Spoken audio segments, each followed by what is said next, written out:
সরকারি জমি রেজিস্ট্রি অফিসে হানা দুষ্কৃতীর ঘটনায় চাঞ্চল্য ছড়িয়ে পড়েছে মালদা চাঁচল সদরের দুর্গাবাড়ি মোড় এলাকায়। মঙ্গলবার গভীর রাতে এলাকায় থাকা জমি রেজিস্ট্রি অফিসের জানালার শিক ভেঙে রেকর্ড রুমের দুষ্কৃতীরা ঢুকে পড়ে।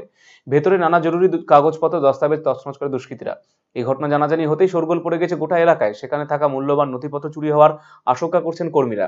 খবর পেয়ে ঘটনাস্থলে পৌঁছায় চাঁচল থানা পুলিশ। উল্লেখ্য, গত বছরের 25 ডিসেম্বর এই অফিস থেকে মাত্র 500 মিটার দূরত্বে একটি সোনার দোকানে দুঃসাহসিক ডাকাতির ঘটনা ঘটে। এবার নতুন করে এই ধরনের চুরির ঘটনায় আতঙ্কে এলাকার মানুষ।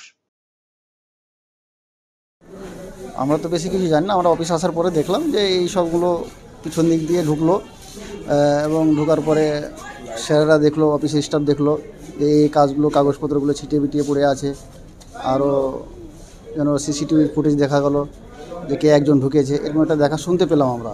আচ্ছা, এই মুহূর্তে বলছি যে কিভাবে ঢুকলো তারা? মোহরিলদের পিছন দরজা দিয়ে কি জানলা ভেঙে না কিভাবে ঢুকলো, এইভাবে শুনতে পেলাম। কিছু কি খোয়া গেছে? সেটা এখন তো তদন্ত করছে, এখন দেখা যায় কী হয়। খাওয়া যেতেও পারে, বলা যাবে না এখন। ওই মুহূর্তে কী আছে না আছে এখন তো বলা মুশকিল। খাওয়া যেতেও পারে। আমরা তো এই বিষয় নিয়ে আমরা প্রচুর আতঙ্কিভাবে আছি এখন বর্তমানে। অফিসের যে হাল অবস্থা। বলছি এখানে কি কি কাজ হয়? এখানে রেজিস্ট্রি সংক্রান্ত কাজগুলো হয়। জমি ছাড়াও কি আর কি হয়?